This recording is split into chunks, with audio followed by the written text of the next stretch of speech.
pasar este domingo sin hablar de todo esto, sin comentarles todo lo que se está haciendo y sobre todo pedirles oración, porque todo esto tiene que ir respaldado con oración para que el Señor respalde su obra, para que el Señor abra puertas, para que el Señor dé gracia y sabiduría, como hasta el día de hoy, y mucho más, porque dependemos totalmente de nuestro Dios. Nadie se va a llevar la gloria, ni ahora ni nunca, amén. Ni ahora ni nunca, nadie jamás se va a llevar la gloria, porque la honra y la gloria únicamente le pertenece al Señor. Nosotros simplemente somos instrumentos, vasos de barro, que por la gracia de Dios, por un tiempo, nos puede utilizar el Señor, pero que somos instrumentos que hoy el Señor nos usa y mañana puede usar a otros, porque así ha sido la historia de estos últimos 2000 años de la Iglesia, y nosotros lo que tenemos que tener es la humildad de saber que por su misericordia y por su gracia, no por nuestros méritos, en absoluto, ¿méritos de qué? Sino por la gracia y por la misericordia del Señor, el Señor nos usa para restaurar vidas, para alcanzar almas para el reino del Señor, pero en definitiva no estamos levantando nuestro propio reino, sino estamos levantando el reino del Señor Jesús. Amén, hermanos.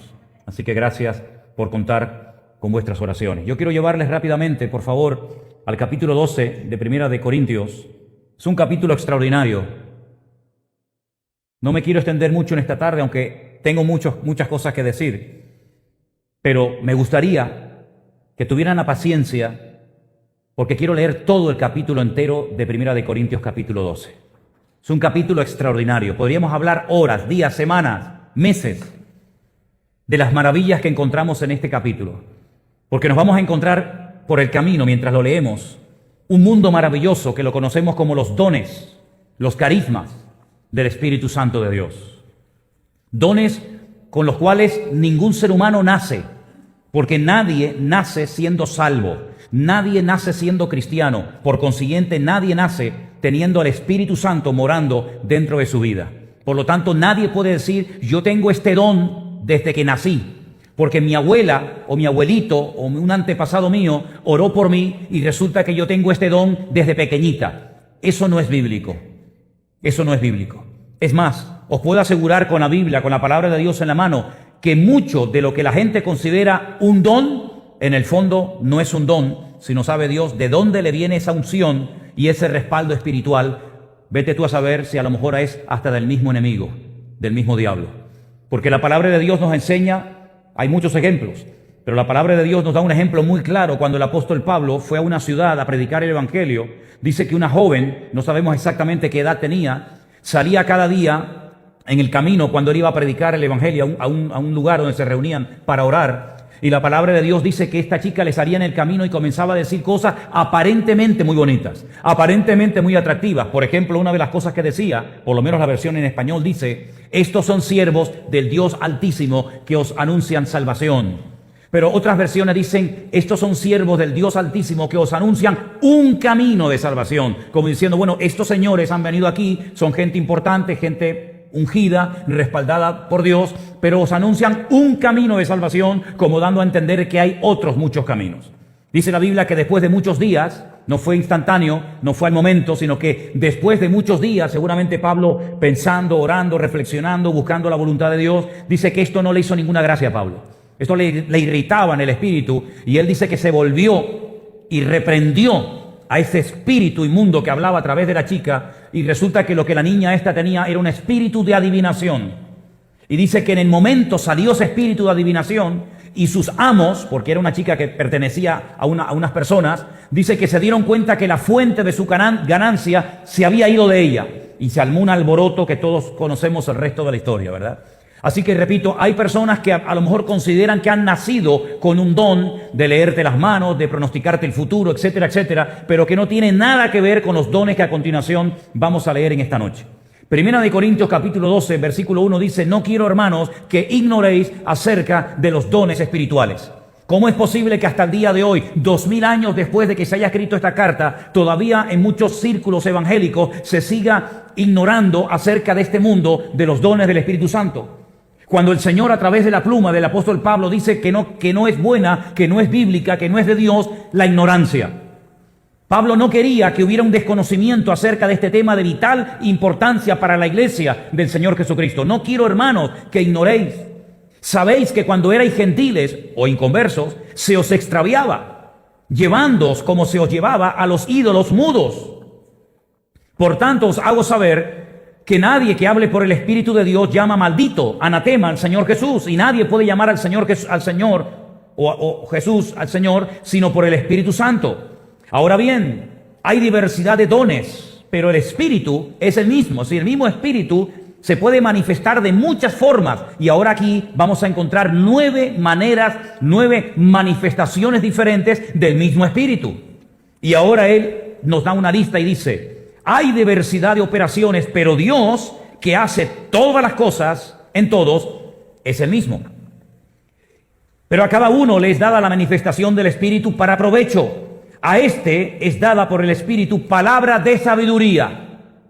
Ahí menciona un don, una manifestación del Espíritu Santo, palabra de sabiduría. A otro, palabra de ciencia o conocimiento, según el mismo Espíritu. A otro fe por el mismo Espíritu. A otro dones de sanidades, plural, por el mismo Espíritu. A otro el hacer milagros. A otro profecía.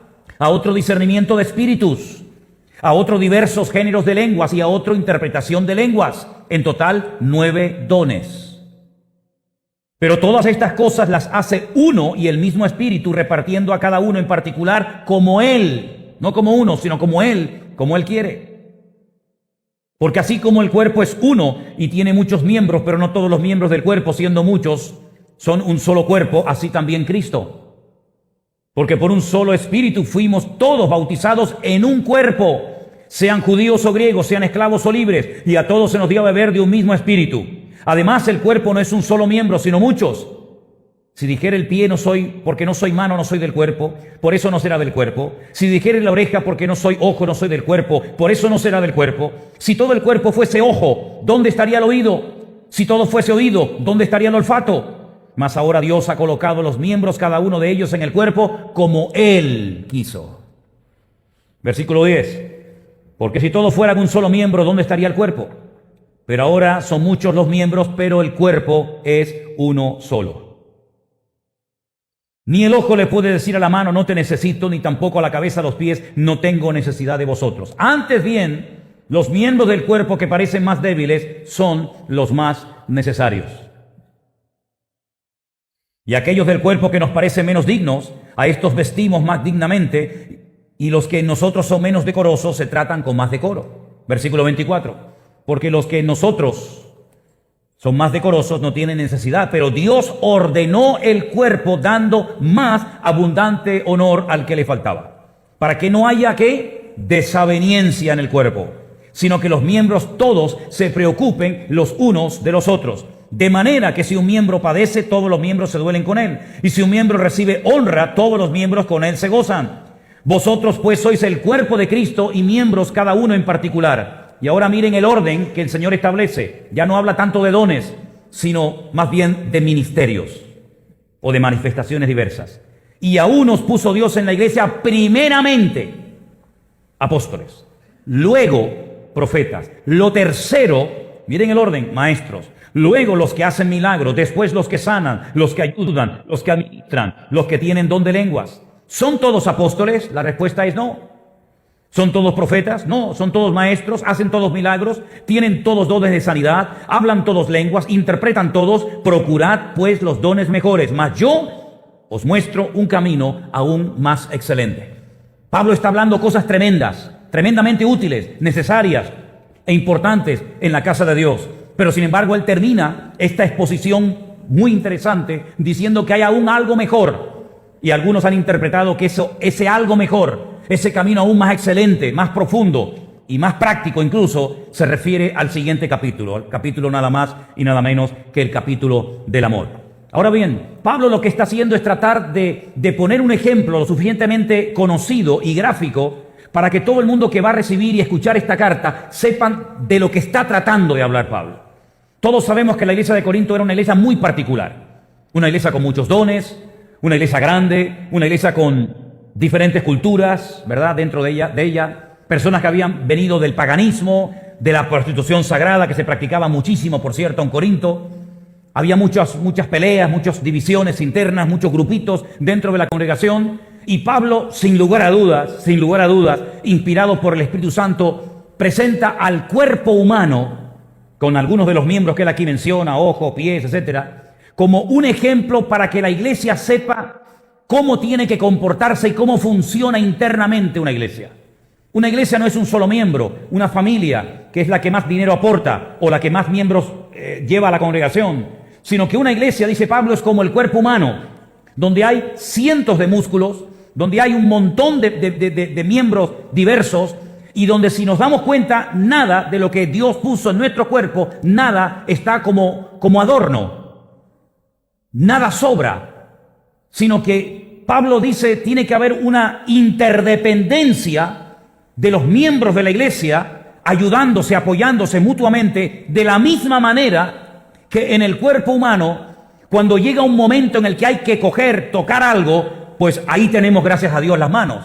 Pero cuando tenemos que trasladarnos a un lugar distante al que estamos, gloria a Dios, ahí tenemos las piernas. Y cuando tenemos que oír una conversación, gloria a Dios, tenemos los oídos. Y cuando tenemos que comunicar y transmitir un mensaje, ahí tenemos la boca. O cuando queremos observar algo de la creación de Dios o algo que nos apetece ver, ahí tenemos los ojos. Y entonces él llega a la conclusión, que es lo que él intenta demostrar a la iglesia de Corinto, que ningún miembro del cuerpo puede desconectarse del otro, en el sentido de que cuando llega el momento de usar un miembro, ese miembro ya Dios lo colocó en el cuerpo humano. Y el apóstol Pablo lo que intenta decirle a los hermanos de la iglesia de Corinto y a toda la cristiandad a lo largo de la historia es que en el cuerpo de Cristo, aún aquellos miembros que parecen menos útiles o necesarios, a veces se puede llegar a la paradoja de que son los miembros más necesarios y más importantes en un momento determinado. Él habla de los dones, menciona 9. Algunos de estos dones se manifiestan cuando abres la boca. Otros dones no hace falta que digas nada, se puede manifestar sin necesidad de la expresión oral.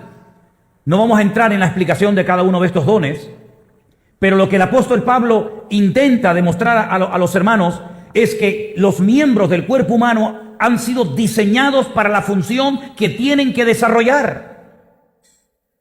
Es interesante notar, si algún día pueden estudiar todo lo que dijo Aristóteles acerca del movimiento.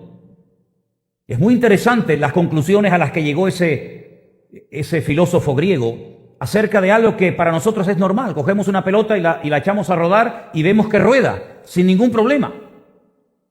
Ha habido algo que lo ha movido y por inercia se sigue moviendo hasta que el impulso inicial que recibió se detiene. Pero si cogemos, por ejemplo, algo en forma de cuadrado, digamos, o de triángulo, y queremos que ruede, no rueda con la misma facilidad que una pelota, porque la pelota tiene un diseño que le permite rodar. Sin embargo, un cuadrado no tiene el diseño para poder rodar. Si vemos, por ejemplo, cómo las abejas construyen sus panales, es muy interesante ver cómo aprovechan hasta el último rincón. Si no hay un rincón que no se ocupe, sino que tiene una forma de la cual se inspiraron los cohetes y las turbinas de avión, para aprovechar hasta el último rincón y que todo pueda ser útil y que todo pueda ser aprovechado. Todo en nuestro cuerpo tiene un diseño perfecto, totalmente perfecto. Es cierto que el cuerpo se va deteriorando con el paso del tiempo, por mucho que lo cuides y por muy bien que comas y por mucho deporte que hagas y por una vida sana que lleve. Llegará un momento en el que un futbolista de élite que ha sido número 1 en el mundo, no le va a quedar más remedio que admitir que ha llegado el momento de decir adiós. Maradona tuvo que retirarse, y Pelé tuvo que retirarse, y Messi algún día se retirará, y Cristiano Ronaldo se retirará. Aunque hayan sido genios en el mundo del fútbol, llegará un momento en el que tendrán que retirarse y admitir que, a pesar de que siguen siendo gente muy joven y con mucha fama y millonarios, su cuerpo ya no es igual que cuando tenían 7, 8 años menos de los que tienen en la actualidad. Recuerdo una entrevista que le hicieron a este jugador del Barcelona, Iniesta. No sé cuál es el apellido de Iniesta, pero el nombre es Andrés Iniesta, ese es. Andrés Iniesta. Iniesta de mi vida. El que nos dio una de las alegrías más grandes que como seres humanos hemos tenido en este mundo, ¿no? No nos lo podíamos creer. Pues Cuando lo entrevistaron a él porque se fue a jugar a China o a Japón, si no recuerdo mal, le preguntaron, pero ¿por qué te fuiste de tu equipo de toda la vida, el Barcelona? ¿Ya no te sentías con fuerzas de jugar? Dice, sí me sentía con fuerzas de jugar, podía jugar exactamente igual, pero comencé a notar que ya no me recuperaba tan rápido como antes. Corría, saltaba, brincaba, hacía exactamente igual, nadie notaba, pero él comenzó a notar que a la hora de recuperar el cuerpo para el siguiente partido, que a lo mejor era dentro de 3 o 4 días, le costaba mucho recuperarse y entonces decidió marcharse a otro lugar y, digamos, con otra categoría. Físicamente nuestros cuerpos se van a ir deteriorando. Hemos puesto, nuestro hermano Armando, para sorpresa mía y seguramente de todos los que lo vieron, puso un vídeo hace unos días, ayer o antes de ayer, de uno de los primeros cultos que celebramos aquí en la iglesia. Cuando no entrábamos por esa puerta, sino que entrábamos por lo que llamamos la puerta del rastro y teníamos la iglesia en este lugar y algunos que están aquí esta tarde saben de lo que les estoy hablando. La mayoría de ustedes no saben. Pero miren ese vídeo que creo, si no me equivoco, es del año 2001. Yo le acabo de entregar hoy un vídeo del programa de Navidad que hicimos en el año 2002. Y algunos de ustedes se van a ver y no se van ni a reconocer. No sé cuándo lo va a subir Armando, pero estén pendientes al canal nuestro de YouTube, porque el programa del año 2002 lo vamos a subir como parte del recuerdo de Vida Nueva en estos últimos 19, 20 años. Pero si ustedes observan el vídeo que está puesto ahora, como recordando los inicios, es increíble. Es increíble cómo todo ha cambiado, no solamente lo que es el salón, nosotros, absolutamente todo ha cambiado. Pero es que nosotros éramos así. Pero espiritualmente hablando, muchas veces yo me pregunto, la gente que lleva tanto tiempo en esta iglesia o en otras congregaciones y suman todos los años que han vivido para Cristo, mi pregunta es, ¿se ha notado ese cambio? Pero no a peor, sino ese cambio a mejor, ese crecimiento, esa madurez. ¿Nos hemos sabido adaptar a los tiempos?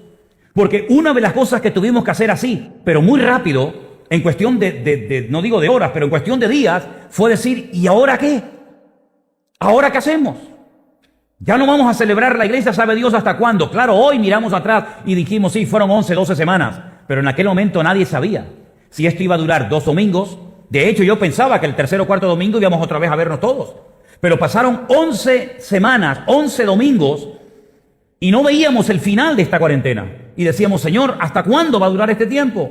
Y tuvimos que adaptarnos, tuvimos que decir, bueno, vamos a hacer un grupo de WhatsApp, ¿no? Y con el grupo de WhatsApp, pues estamos en contacto y no perdemos el contacto y ahí estábamos y fue un tiempo realmente extraordinario. Ya después yo le pasé el testigo a Anderson porque yo ya no sabía ni qué hacer ni qué decir. Digo, mira, sigue tú porque yo ya no tengo, ya no sé, ya obras de teatro hemos hecho, hemos sacado fotos de lo que comemos, de todo. Y ya digo, mira, ahora sigue tú, ¿no? Nos ocurrió lo de los devocionales por la mañana, la competencia bíblica. Pero y espiritualmente hablando, hermanos, el tiempo ha pasado y yo siempre tenía en mi corazón, la iglesia estará siendo consciente en este tiempo de lo que Dios quiere hacer en nosotros a nivel personal. No hemos podido vernos las caras, hemos estado en contacto, ustedes nos veían más a nosotros que nosotros a ustedes, pero seguíamos siendo un cuerpo. La iglesia estaba cerrada, lo que es el local físico de la iglesia estaba cerrada, pero alguien me escribió un día y me dijo, ahora hay más gente formando de su familia una iglesia que hace 3, 4 semanas atrás. Y así fue.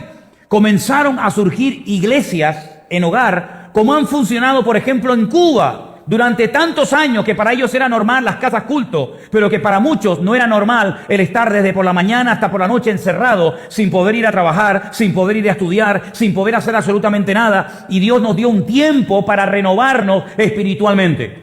Y Dios comenzó a sorprendernos y a demostrarnos que Él no necesita de cosas que podemos tocar o ver o medir o pesar para sustentar, para cuidar a su iglesia, sino que su iglesia es mucho más de las 4 paredes en las que nos reunimos y su iglesia es una iglesia universal. ¿Cuántos dicen amén? Y hemos comenzado a darnos cuenta de que el deseo de Dios, el anhelo del Señor es que toda raza humana proceda al arrepentimiento. Y hemos llevado en este tiempo más gente a los pies de Cristo que seguramente si nunca hubiéramos cerrado la iglesia. Y ya solamente por eso ha merecido la pena.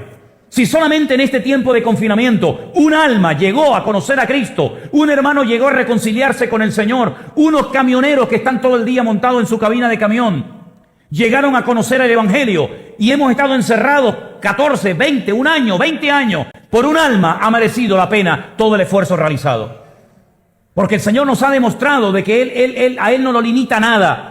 A Él no lo limita ni el espacio, ni el tiempo, ni las paredes, ni nada, sino que incluso ha utilizado algo que el hombre creó hace mucho tiempo y que ahora nos ha servido para llevar el Evangelio a miles y a miles y a miles de lugares donde ni siquiera nunca en la vida habíamos soñado que llegaríamos a predicar el Evangelio. Me acuerdo hace muchos años, estuvimos durante un año, 2 o 3 hermanos, al final nos quedamos solamente en 2, y por cierto, con ese hermano me encontré esta mañana y estuve hablando bastante aquí cerca de la iglesia. Estuvimos subiendo al Mirador de los Campitos durante un año, todos los días de lunes a viernes a las 7 de la mañana. A las 8 bajábamos, nos íbamos a tomar un café, un cortado, y cada uno ya tendría que hacer lo suyo. Una mañana frente al Mirador de los Campitos, todos ustedes saben que está aquí, hay un devocional que una mañana fuimos allí a grabar y allí estuvimos Elena y yo, y también apareció Genaro de repente por allí y no lo conocíamos. Pues una mañana le dije, Señor, ¿cómo me gustaría que me dieras una herramienta, que me dieras algo para poder meterme en todas estas casas y predicar el Evangelio así de golpe a miles de personas? Era una oración loca, ¿no? Era una oración que decíamos, ¿cómo se puede llevar a cabo esto? Yo oraba por la Plaza de Toros, que de hecho, gracias al Señor, me dejaron durante 2 semanas. Hicimos cultos en la Plaza de Toros de aquí de Santa Cruz de Tenerife y no me cobraron nada. No sé si ustedes saben eso. Pero yo oraba para que el Señor nos abriera la posibilidad de poder llegar a miles de hogares. Y un día una joven de la iglesia, una chica de la iglesia me llega y me dice, en Tegueste, en la Casa de la Cultura, en la biblioteca de Tegueste, han abierto una emisora de radio local.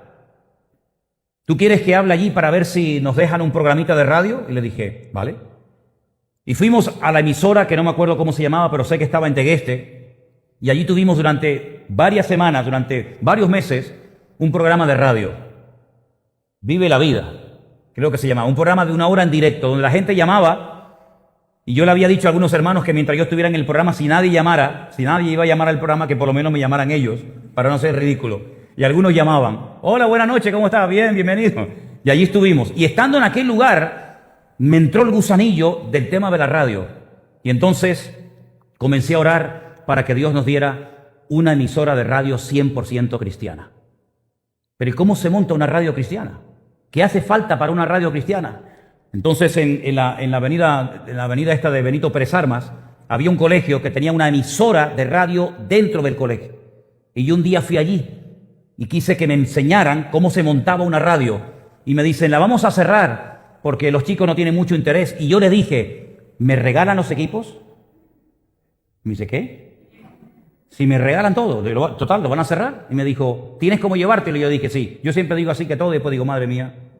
Y me dice, tienes que subir a la azotea y quitar la antena. La antena era una antena enorme, a todo el mundo le daba pánico subirse a tan alto, porque tenían vértigo, y como yo no tengo vértigo, me subí a la antena y me fui por la avenida Venezuela tan contento, con un tubo enorme, con una antena así, por toda la avenida Venezuela, y ya tenía antena, ahora me faltaba el transmisor. Me regalaron un transmisor de 20 vatios, así pequeñito. Lo pusimos en el local que teníamos en el barrio de la Salud, en la calle Princesa Dácil. Subimos arriba y no salía nada. Entonces me dijeron, no, es que tienes que escoger una frecuencia. Digo, una frecuencia. Entonces me pasaba horas con el coche por toda la ciudad, para arriba, para abajo, para el barrio de la Salud, buscando un punto en el dial que estuviera libre. Todo estaba ocupado, el 92.3, el 97.8, el 101.2. Pero un día me metí en el 106.3 y no se oía nada. Yo dije, pues será esta. Entonces, digo, ¿y ahora cómo agarro la 106.3 para emitir? ¿Cómo se hace eso? Y me dice, tienes que cortar la antena, según la frecuencia tienes que cortarla. 106.3, pues 1,63. Nunca en mi vida había hecho eso. Otra vez, súbete a la azotea, baja la antena, y entonces midiendo, con 1 centímetro que te equivocaras, te metías en la frecuencia de otra radio. Cortando allí. Mira, cuando algunos hermanos me dijeron, se oye, estamos oyendo la radio en casa. Eso fue una alegría espectacular. Pero nos dimos cuenta de que abarcábamos muy poco radio de acción. Entonces decidimos comprar un equipo más grande. Y compramos un equipo más grande y lo pusimos. Y luego compramos otro equipo más grande y lo montamos en La Esperanza. Y allí montamos 4 antenas omnidireccionales para apuntar a La Laguna y a Santa Cruz. Y un año me entero de que se va a celebrar en los Estados Unidos un congreso de comunicadores. Y yo me fui a ese congreso de comunicadores y cuando oí hablar al de la radio de Chile, al de la radio de Argentina, al de la radio de Estados Unidos, decía, nosotros tenemos 50.000 vatios en FM y 200.000 vatios en AM y tenemos unos repetidores. Y cuando me llegó el turno a mí, digo, bueno, nosotros tenemos un transmisor de 20 vatios y una antena de 1,5 metros. Y no me hicieron ni caso, ni caso. Era como si hablara ahí un tonto, ¿no? Y bueno, gracias al Señor, es la primera radio cristiana en las Islas Canarias, en España. Y un señor al lado mío me dice, ¿qué has dicho? Digo, de las Islas Canarias, de España. Y me dice, Dios me mostró en un sueño que iba a conocer a un español que tenía que ayudarlo. Y le dije, soy yo. Ese soy yo. Y me dice, quiero viajar contigo cuando termine el congreso. Se vino de Chile con su esposa aquí a Tenerife. Y estando aquí le enseñé la radio y me dice, te pago todo para que te vengas a Chile. Nos fuimos a Chile, levantaron una ofrenda y pudimos comprar otros equipos para la gloria del Señor. Pero al año siguiente se celebró otro congreso. Y cuando yo fui a ese congreso y la idea era pues entrevistar a Marcos Witt, a Danilo Montero, y traía entrevistas y música de ellos para poner en la radio, ¿verdad?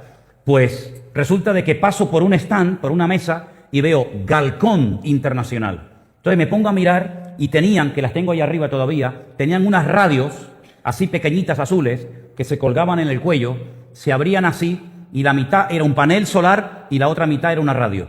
Y solamente pillaba una frecuencia. Y la idea era regalar esa radio a las personas para que oyeran solamente tu radio. Entonces cuando él me explica todo eso y le dije, ¿y eso cuánto vale? Y me dice, vamos a hacer una cosa, yo le regalo a usted 1.000 si usted paga el porte, el barco, desde Estados Unidos hasta Tenerife. ¿Cuál es su frecuencia? Digo, la 106.3. Y me dice, ¿usted va a pagar el porte? Digo, claro. Yo no sé cómo fue. El Señor nos dio la gracia y trajimos 1.000 de esas radios. Tengo recortes de periódico así entero, porque una mañana todo contento, nosotros repartíamos radio a todo el mundo, en la cárcel, a los presos. Tuvimos 7 años yendo allí, con Inma, con Ana, con Monse, y estuvimos allí predicando la palabra durante años, y los presos oían los cultos, y fue un boom tremendo en aquellos días. Pues resulta que una mañana temprano me llaman a la radio y un hermano dice, ¿has leído el periódico hoy? Digo, no, todavía no.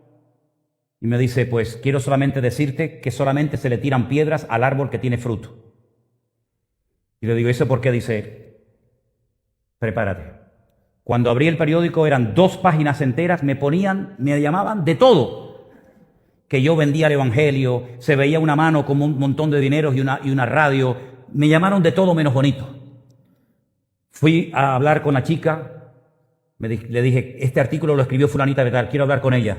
Me dijo, sí, está al final en el despacho. Cuando llego a la puerta digo, buenos días, ¿usted es fulanita de tal? Sí.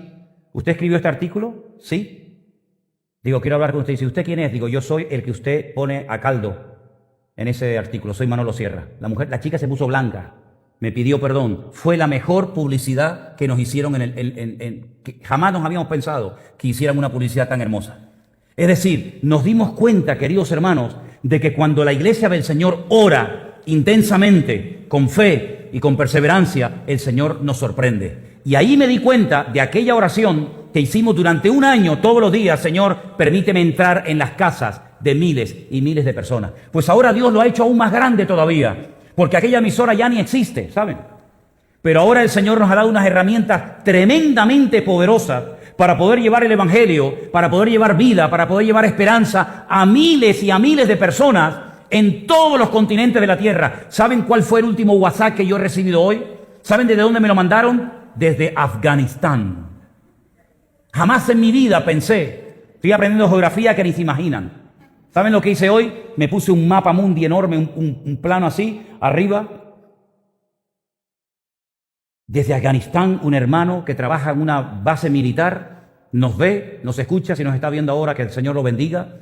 Hermanos, estamos viviendo en unos tiempos gloriosos, donde lo mejor está por venir. Sí, ya sabemos, el Apocalipsis, el Anticristo, el falso profeta, la gran tribulación, también lo sabemos. Pero también para la iglesia viene un tiempo de renovación, y yo siento en mi corazón, y lo creo con todo mi corazón, si no sería incapaz de decirlo, que ha llegado, yo creo que Dios ha dicho, ahora ha llegado el momento. Y por eso estamos viendo cosas tremendas, por eso no es tiempo de lloriqueos. Tengo un librito así pequeñito que me regalaron en Israel. Lo escribió un rabino que yo conozco personalmente y lo tituló Deja de lloriquear. Y ese librito me lo leí en esta cuarentena porque bajo ningún concepto me propuse que nadie en nuestra casa, nosotros, no íbamos a quejarnos. De ahí vino la idea. Prohibido quejarse, ¿se acuerdan? Que fue un boom por todas partes. Prohibido quejarse. Los niños decían prohibido quejarse en las redes sociales. ¿Por qué? Porque no es tiempo de lloriquear, no es tiempo de lamentarnos, no es tiempo de lamernos las heridas. Es tiempo de decir, Señor, úsame, quiero que use mi vida como nunca jamás en la vida habías pensado que el Señor te podía usar. Porque tú eres parte del cuerpo de Cristo y en el cuerpo de Cristo nadie sobra. ¿Cuántos dicen amén? Déjenme que les lea rápidamente Juan capítulo 15 y nos vamos. Juan capítulo 15, del versículo 1 en adelante. Se leyó esta tarde esta porción, pero quiero volver a leerla y todos juntos. Póngase de pie conmigo, por favor, en alta voz. Léala bien fuerte. Los que están ahí en su casa viéndonos, póngase de pie en el salón de su casa. Agarre la Biblia. Ábrala en Juan capítulo 15, versículo 1. Léalo bien fuerte conmigo. Vamos. Yo soy la vid verdadera. Mi Padre es el labrador. Todo pámpano que en mí no lleva fruto lo quitará. Y todo aquel que lleva fruto lo limpiará para que lleve más fruto. Ya vosotros estáis limpios por la palabra que os he hablado. Permaneced en mí, yo en vosotros. Como el pámpano no puede llevar fruto por sí mismo, si no permanece en la vid, así tampoco vosotros, si no permanecéis en mí. Yo soy la vid, vosotros los pámpanos. El que permanece en mí y yo en él, éste lleva mucho fruto, porque separados de mí, nada podéis hacer. El que en mí no permanece será echado fuera como pámpano y se secará y los recogen y los echarán al fuego y arden. Si permanecéis en mí y mis palabras permanecen en vosotros, pedid todo lo que queréis y os será hecho.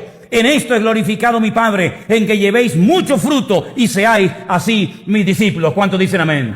Mira, esta palabra son palabras de Cristo. En muchas Biblias sus palabras aparecen en color rojo. Me imagino que en la Biblia de ustedes o en muchas Biblias también. Mira lo que dice, palabras de nuestro Señor Jesucristo, versículo 7. Si permaneciereis en mí, ¿cuántos quieren perseverar en el Señor? Esto es para ti entonces. Y mis palabras permanecen en vosotros. Tenemos su palabra con nosotros. Queremos que no salga de nuestro corazón su palabra. Amén, hermanos. Muy bien, esta es la condición. Permanecer en Cristo y permanecer en su palabra. Vale, ahora viene la promesa. Pedid todo lo que queréis y os será hecho. Porque en esto es glorificado mi Padre. ¿Cuántos quieren darle gloria a Dios? Pues para que Dios sea glorificado, lee el versículo anterior. Permaneced en mí. Mis palabras permanecen en vosotros. Pedid, si esas condiciones se dan, pedid lo que queráis, lo que os haga falta, lógicamente conforme a su voluntad, y automáticamente mi Padre será glorificado. Queremos glorificar al Señor. Queremos levantar en alto a Dios. Queremos que sobresalga la gloria de Dios por todas partes. ¿Qué tenemos que hacer entonces? Permanecer en el Señor, permanecer en su palabra, pedir, lo cual significa orar, clamar, y automáticamente al venir la respuesta, el mérito no caerá sobre nosotros, sino que la gloria de Dios se elevará y todo el mundo verá la gloria del Señor. Amados hermanos, es tan fácil. ¿Os dais cuenta? Es tan fácil. Es la única manera de permanecer, de llevar fruto, permaneciendo agarrados al Señor. Si estamos agarrados del Señor, no tenemos que tener miedo de nada ni de nadie, hermanos. Y si muriéramos en esta pandemia, cosa que no ha ocurrido, para nosotros el vivir es Cristo y el morir es ganancia. Así que al diablo todo le va a salir mal, porque si me deja con vida, le voy a amargar la existencia hasta el último día. Si el Señor me lleva con Él, le va a salir el tiro por la culata al diablo, porque no me pudo destruir en esta vida, mucho menos en la otra, y voy a estar mucho mejor que Él, más de lo que se puede imaginar. Por lo tanto, hermanos, eso significa ser más que vencedores. El tenerlo todo ahora y el tenerlo todo en la vida eterna, porque el Señor lo ha planeado de tal manera que todos y cada uno de nosotros podemos sentirnos parte de su cuerpo y podemos servir y honrar al Señor hasta el último momento de nuestra vida. ¿Cuántos dicen amén? Levanta tus manos al cielo y dale gracias al Señor, porque si somos capaces de entender y de interiorizar estas verdades, esto no hay quien lo pare, mis queridos hermanos. Y en el nombre del Señor Jesucristo, confesamos nuestra fe y decimos que tu iglesia ha entrado en un proceso que nada ni nadie lo va a poder detener. Un proceso de victoria, un proceso de abundancia, un proceso de milagros. Creemos porque lo estamos comenzando a ver Porque estamos comenzando a entender las promesas tuyas de que cosas que ni siquiera habíamos soñado, ni pensado, ni imaginado, ni siquiera pedido, han comenzado a ser derramadas delante de nuestras narices. ¿Quién nos iba a decir a nosotros, Maestro Divino, Dios del cielo, que desde un lugar tan pequeño e insignificante de la tierra, miles y miles de personas iban a conocer a Cristo y a reconciliarse con el Señor y a sentirse parte de una iglesia que tú levantaste milagrosamente y que milagrosamente la has cuidado hasta el día de hoy? Gracias porque nada ha faltado en tu casa. Y yo te ruego, Señor, que tú sigas aumentando nuestra fe, nuestra confianza, para darnos cuenta de que no solamente somos los que estamos aquí, sino que hay centenares y miles de familias, de jóvenes, de niños, de vidas, que están conociendo y conocerán el Evangelio de Jesucristo a través de nuestras vidas en este tiempo de la historia. Señor, sabemos que vienes pronto, sabemos que las profecías se van a cumplir, pero hay un tiempo de gracia. La nube de Dios ha descendido para que comencemos a ver la gloria de Dios antes de que el mundo se desbarate. Ayúdanos a aprovechar este tiempo. No es tiempo de queja, no es tiempo de lloriquear, no es tiempo de mirarnos el ombligo, es tiempo de extender el reino de Dios, de que las almas se reconcilien contigo, de que el Evangelio sea predicado hasta el último rincón de la tierra. Señor, permítenos llegar a China, permítenos llegar a Corea del Norte, donde están nuestros hermanos en campos de concentración. Permítenos, Señor, llegar a toda Euroasia. Permítenos llegar hasta el último confín de la tierra, predicando tu Evangelio por las redes sociales. Que allí en cada rincón, en cada ciudad, en cada país, llegue tu palabra. Porque dice tu palabra que cuando sea predicado el Evangelio en toda la tierra, entonces vendrá el fin. Oh Dios mío, en el nombre de Jesús, danos la fuerza física, danos la gracia, danos la capacidad de poder predicar a tiempo y fuera de tiempo, de predicar tu palabra. Habrá gente que se burle, habrá gente que ignore, habrá gente que pasarán de todo, pero Señor, habrá gente también, y lo estamos viendo, que anhelan sana doctrina, que anhelan palabra de Dios, que anhelan un encuentro con Dios verdadero. Limpia tu iglesia, mi Señor. Limpia tu iglesia de tanta basura que han metido los hombres. Cuevas de ladrones han convertido muchos lugares donde antaño se predicaba el Evangelio. Yo te pido que limpies tu casa, que limpies tu iglesia y que vuelva a ser llamada casa de oración para todas las naciones de la tierra. Levanta, Señor, familias enteras. Levanta jóvenes llenos del fuego del Espíritu Santo. Trae una revolución mundial a través de esta iglesia virtual que ha nacido. Aviva tu obra, Dios mío, en todos los continentes de la tierra. Levanta hombres y mujeres que ahora más que nunca aprovechen esta oportunidad para rendirte sus vidas por completamente a ti. Gracias por este mover. Gracias por esta gloria que estamos viendo, Señor, de una forma tremenda. Por años oramos por avivamiento, por años oramos para un mover del Espíritu y hemos comenzado a verlo, Señor.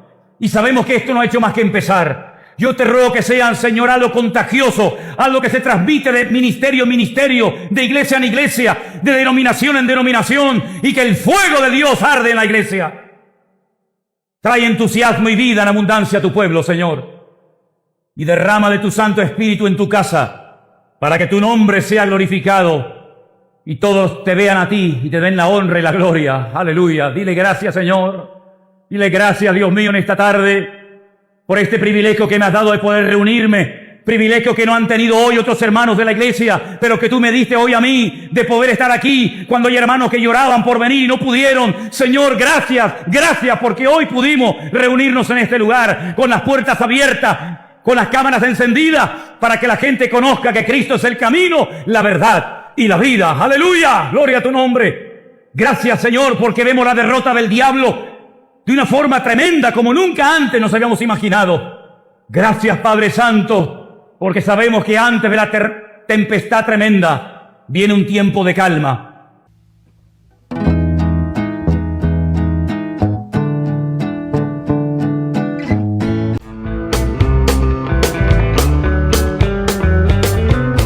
Amén, hermanos.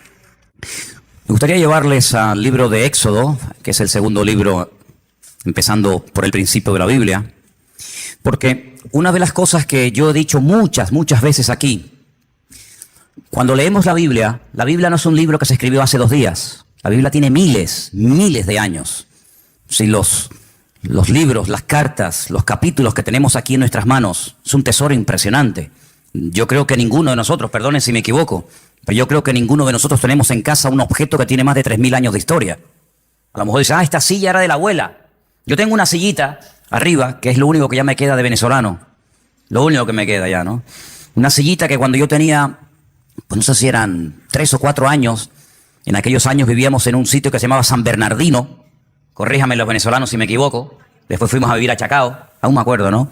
Pero me acuerdo que mis padres me compraron una sillita pequeñita que estaba forrada como de piel de cabra o de un animal. Ya los pelitos se fueron cayendo. Y mi abuela, pues le puso un forro nuevo. Y puedo decir que esa silla lleva conmigo, pues más de 50 años. Pero ¿quién tiene en su casa un objeto de 3.000 años? ¿Usted tiene algo en su casa que tenga 3.000 años de historia? Dice, sí, mi suegra. No, nadie tiene semejante cosa. Pero mire, aquí en nuestras manos tenemos un libro, una colección de libros, mejor dicho. Eso es lo que significa Biblia, colección de libros, que tienen centenares, que tienen miles de años. Esto es un tesoro incalculable, es increíble. Y además en su propio idioma, en su propia lengua, para que usted pueda saber lo que Dios dijo, lo que Dios manda y lo que Dios no manda.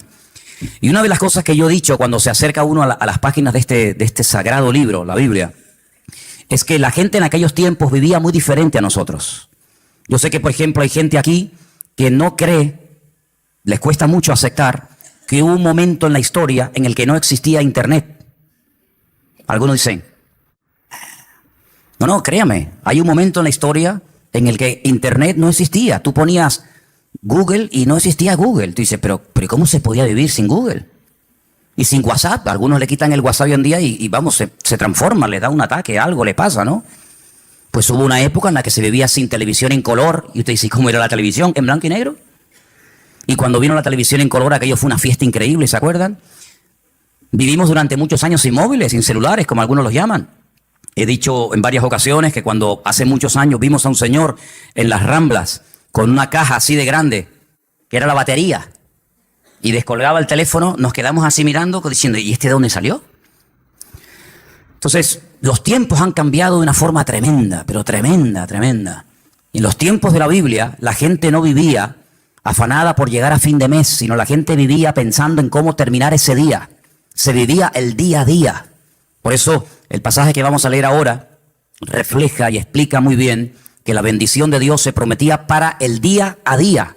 Hoy en día estamos acostumbrados a planificar el mes, ¿no? Cobramos el sueldo, cobran el sueldo y dicen, bueno, esto para el teléfono móvil, esto para la luz, esto para el agua, esto para los gastos de no sé qué, y se planifica el mes. Eso no existía, esa no era la mentalidad de aquellos tiempos. La mentalidad era vivir el día a día, basta a cada día su propio afán o su propio mal, dice otra versión, ¿verdad? Y el pan nuestro de cada día, dánoslo hoy. La famosa parábola de los labradores, cuando van a trabajar a la viña, ¿qué se les pagó? El día de trabajo. Entonces, cuando la gente terminaba el día y decía, hoy he comido, hoy he usado ropa y hoy voy a dormir bajo techo, gloria a Dios. Mañana, como se decía, Dios dirá. Mañana Dios dirá. Pero ¿quién vive hoy en día al día? Nadie. La gente enseguida planifica. Y la gente hace planes y bueno, el verano que viene me voy a ir de vacaciones a tal sitio o dentro de 3 meses y por eso están las agendas y por eso hay tantas historias. Pero en la Biblia no era así. En la Biblia era vivir el día a día, desde que salía el sol hasta que se ocultaba el sol y ya está. Y hay un pasaje en el Antiguo Testamento, en el libro de Éxodo, capítulo 16, que voy a leer unos versículos para que vean qué interesante esta historia. Y dice, viendo los hijos de Israel, se preguntaron unos a otros, ¿y esto qué es? Ustedes saben la palabra maná, ¿no? Maná. La palabra maná en hebreo significa ¿qué es esto? Maná. Majú. ¿Qué es esto? Y por eso la palabra maná, que uno dice, bueno, ¿y qué significa? Significa literalmente ¿qué es esto? Pues dice aquí, cuando vieron aquello dijeron, ¿qué es esto? Porque no sabían qué es lo que era. Entonces Moisés le dijo, este es el pan que el Señor os da para que coman. Esto es lo que el Señor os ha dado. Recoged de él cada uno según lo que pudiera comer. Un gomer por cabeza, conforme al número de vuestras personas. Tomaréis cada uno para los que están en su tienda. Los hijos de Israel, dice versículo 17, lo hicieron así. Unos recogieron más y otros recogieron menos. Y lo medían por gomer y no sobró al que había recogido mucho, ni faltó al que había recogido poco. Cada uno recogió conforme a lo que había de comer. Moisés les dijo, ninguno deje de ello para mañana. Algunos decían, ¿y si mañana no cae el maná? ¿Y si pasado mañana se agota? Vamos a recoger el lunes, para el martes, para el miércoles y para el jueves. Siempre ha habido gente así, ¿no? Pero el Señor le dijo, no, ellos no obedecieron a Moisés. Algunos dejaron de ello para otro día y crió gusanos y hedió. Y se enojó Moisés contra ellos. Era una falta de fe. Creer que al día siguiente el Señor no iba a derramar su fidelidad era una falta de fe. Hoy ha caído el maná, sí, mañana otra vez y pasado otra vez, no se preocupen. Y lo recogían cada mañana, cada uno según lo que había de comer, y luego que el sol se calentaba, se derretía. No sé si han visto seguramente en alguna feria, en algún lugar por ahí, esa gente que tiene como si fuera un caldero y van haciendo una cosa así y crean como ese algodón. ¿Lo habéis visto? Ese algodón de azúcar que cuando lo coges con la mano te empegosta todo. El maná era algo así, era algo muy parecido a eso. El Señor les dijo, cada día ustedes van a ver una demostración de mi fidelidad. Cuando ustedes se levanten, ya el maná está allí. No van a tener que esperar a que caiga. Es decir, yo voy a ir siempre delante de ustedes. Cuando ustedes se levanten el lunes, ustedes recojan todo lo que vayan a comer para el día lunes. Y cuando se levanten el martes, recojan lo que vayan a comer el martes. Y así sucesivamente. Pero había gente que dudaba. Había gente que decía, vamos a recoger para 3 o 4 días por si acaso. Vamos a recoger para toda la semana. ¿Y qué pasaba? Se les echaba a perder. Porque el Señor les estaba enseñando al pueblo en el desierto depender cada día de la bendición y de la fidelidad del Señor. Parece como que eso ya no forma parte de nuestro estilo de vida. Pero así es como deberíamos realmente vivir los creyentes. Hoy el Señor me ha bendecido. Hoy el Señor me ha ayudado. Hoy puedo dormir en mi cama. Hemos comido, fíjate tú, hemos desayunado, almorzado, otros han merendado antes de venir al culto, otros antes de irse se ponen allí en el mostrador también a picotear, luego llegan a casa, vuelven a comer. Hermanos, Dios es fiel. ¿Cuál es la garantía de que mañana Dios me va a suplir mi necesidad? Que hoy me la ha suplido. ¿Cuántos dicen amén? Como Él no cambia, si Él hoy ha sido fiel, mañana otra vez volverá a ser fiel.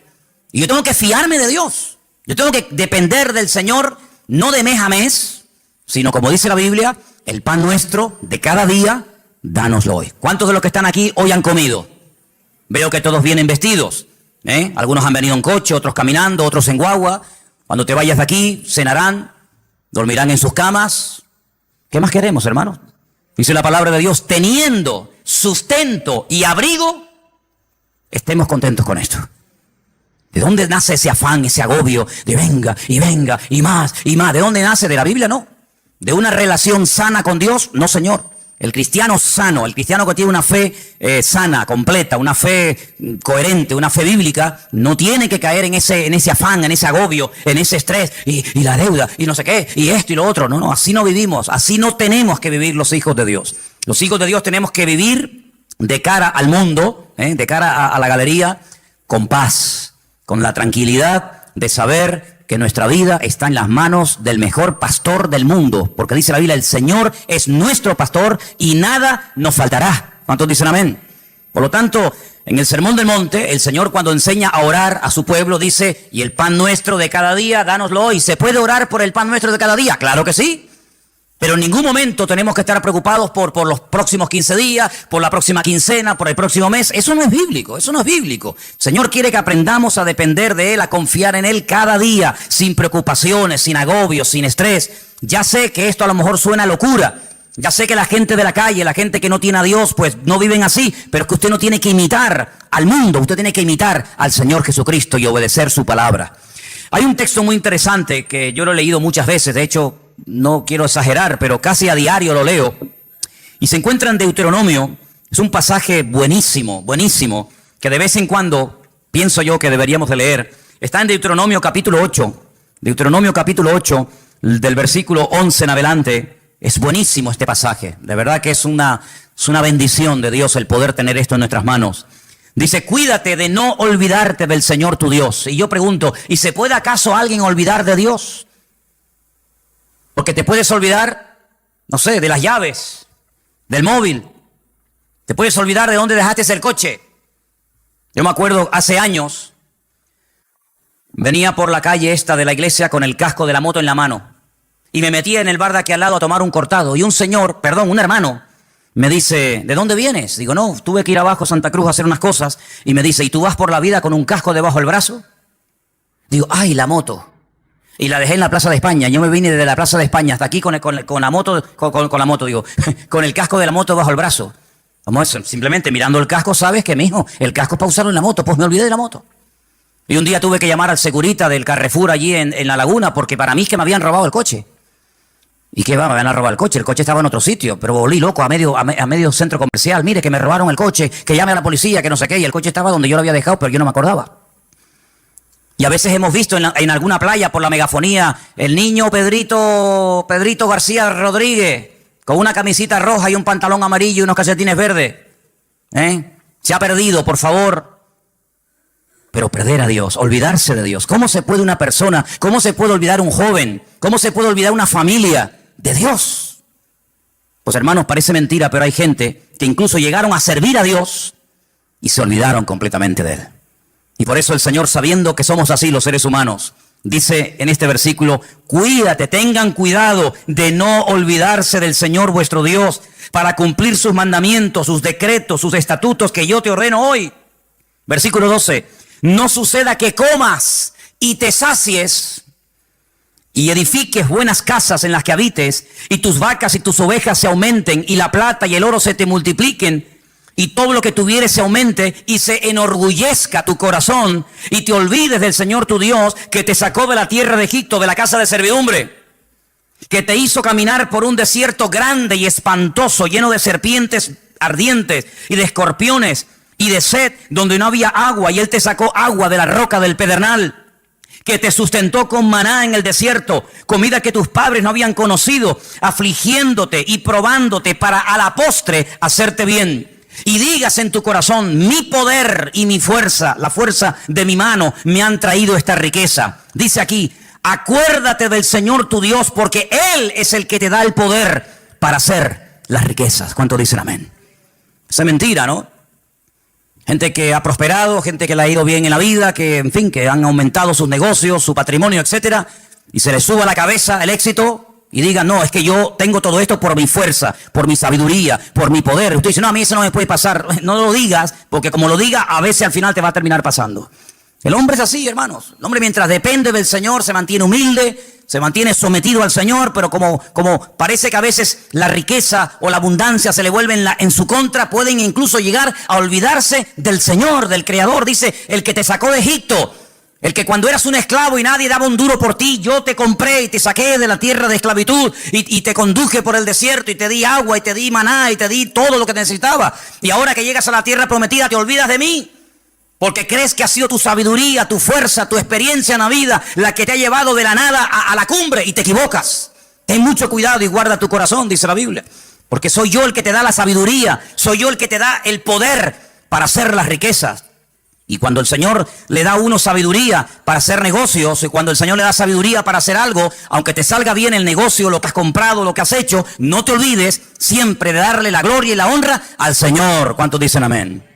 Así que tengamos cuidado, ¿verdad? Porque son más los que se han perdido, los que se han enfriado y se han apartado de los caminos del Señor en la abundancia que en la escasez. Parece mentira, pero así ha ocurrido muchísimas veces, ¿no? Así que estamos viendo a la luz de la palabra de Dios cómo hay que depender cada día de Él. Ahora, vivimos en un mundo, como dije la semana pasada, rodeado de mentiras y de mentirosos. Esa es la cruda realidad. Vivimos en un mundo en donde los principios y los valores están al revés. Dice la Escritura que llegaría un momento en la historia de la humanidad, y yo creo que ya hemos llegado, en el que a lo malo te lo presentarían como lo bueno. Y lo que es bueno y decente de toda la vida, te lo presentarían como algo malo. Y uno dice: ¿pero cómo puede ser eso? ¿Cómo puede ser que la decencia, la fidelidad, el ser honesto, el vivir la verdad, el ser sincero esté mal visto y parece que le vaya mejor al ladrón, al sinvergüenza, al que roba, al que miente, al que engaña? ¿Cómo puede ser eso? ¿Cómo puede ser que personas, por no pagar a lo mejor una pequeña cantidad, le embarguen lo que tienen, y personas que han robado millones se estén pegando la gran vida y salgan en televisión y viajen por aquí y compren por allá? ¿Cómo puede ser eso? Bueno, son los últimos tiempos. Tiempos en los que a lo dulce lo presentarían como salado y a lo salado como dulce, dice la Biblia. Ahora, hay dos versículos que aparentemente son contradictorios. Y curiosamente, tanto uno como otro los escribió la misma persona. Por ejemplo, hay un versículo que todo cristiano, yo creo, no, da igual a la iglesia que asista o a la denominación a la que pertenezca, yo creo que hay un versículo que todos los cristianos se lo saben de memoria. Y si no, vamos a comprobarlo. Juan 3:16. ¿Qué dice? Díganlo fuerte. Uy, no. A ver si me vais a dejar en... Que esto lo están viendo miles de personas ahora mismo en el mundo entero, ¿eh? Decirlo fuerte, a ver qué dice. Porque de tal manera amó Dios al mundo que ha dado a su Hijo unigénito para que todo aquel que crea en Él no se pierda, mas tenga vida eterna. ¿Qué dice la Biblia que Dios hizo? Dios amó. ¿A quién? Al mundo. Dígalo fuerte. Dios amó al mundo. Otra vez. Dios amó al mundo. Ahora explíqueme esto. No améis al mundo ni las cosas que están en el mundo. ¿En qué quedamos? Juan 3:16 dice, Dios amó al mundo. Y primera de Juan capítulo 2, verso 15 dice, no améis al mundo ni las cosas que están en el mundo. ¿Cómo es que la Biblia dice que Dios amó al mundo y a mí se me prohíbe amar al mundo? Hay que explicarlo, porque en la Biblia no hay contradicciones. Hay gente que dice, es que la Biblia es un libro lleno de contradicciones. Y yo le digo, cuando usted me muestre una, nos sentamos y hablamos. La Biblia no tiene contradicciones. El problema es que muchas veces no se puede terminar de traducir exactamente, porque nosotros tenemos una sola palabra para la palabra mundo. Como para la palabra amor, tenemos una sola palabra. No hay 4 o 5 palabras para amor. Amor hay una sola palabra, no hay más. En griego hay 3 o 4 palabras y en hebreo ni le cuento. Y en griego, incluso en hebreo, para la palabra tierra, planeta, mundo, etcétera, hay un montón de palabras y depende a lo que se esté dirigiendo el autor, pues emplea un término o emplea otra, pero en español nada más tenemos una sola palabra, ¿verdad? Cuando estamos leyendo Juan 3:16, dice que de tal manera, de tal magnitud, con tal fuerza, amó Dios al mundo. Ahí está haciendo referencia a la raza humana, al hombre, a la humanidad. De tal manera Dios amó al hombre, a la raza humana, a los hombres, a las mujeres, a los blancos, a los negros, a los ricos, a los pobres, a los africanos, asiáticos, norteamericanos, latinos. De tal manera amó Dios a esa gente que dio a su Hijo unigénito al mundo para que lo amaran y lo respetaran y creyeran en Él. Pero cuando vamos a primera de Juan y encontramos otra vez la misma palabra, la palabra mundo, es la palabra cosmos. Y la palabra cosmos nos habla acerca de un estilo de vida, de unos principios, de unos valores que no son los nuestros. No son los nuestros. ¿Usted no ha oído alguna vez la expresión de decir, mira, di una mentira de estas piadosas? De hecho, incluso hasta cuando éramos católicos, se nos decía que había 2 tipos de pecados. Bueno, se nos decía, no, se siguen diciendo. Pecados mortales y pecados veniales, ¿sí o no? Amigo. Es decir, que hay pecados que son graves delante de Dios y pecados que, bueno, que Dios hace la vista gorda, no pasa nada. Una mentirijilla de vez en cuando para salir del paso, ¿sí o no? Eso se nos ha enseñado toda la vida. Cuando vamos a la palabra nos encontramos que hay un sistema, un estilo, una filosofía de vida que es totalmente opuesta a nuestro estilo de vida. ¿Por qué? Porque en el mundo, cuando 2 o 3 o 4 hombres se juntan en un bar, en un negocio, donde sea, y comienzan a hablar, ¿de qué suelen hablar? De mujeres. Y presumen de las veces que han engañado a sus esposas. Y presumen de que tuvieron relaciones con esta y con aquella y con la otra y con mengano. Sin embargo, eso en el círculo cristiano se nos tendría que caer la cara de vergüenza y darnos vergüenza de haber hecho eso. Son puntos de referencia completamente diferentes. Y en el mundo es normal mentir, y en el mundo es robar, pues decir, mira, sí, y era no, o no, cuando era sí, o decir, ¿cuánto tienes? 5, y mentira, tienes 10. En el mundo todo eso es normal. Y cuando dice la Biblia, no améis al mundo, se refiere, no imites la forma como vive la gente. Una cosa es que Dios amó al hombre, y otra cosa es que Dios ame a los pecados del hombre, que son 2 cosas completamente diferentes. ¿Dios ama a un etarra, a un asesino, a un violador? ¿Sí o no? Por supuesto que sí. ¿Faltaría más? Si no, madre mía. Pero eso quiere decir que Dios ama su estilo de vida.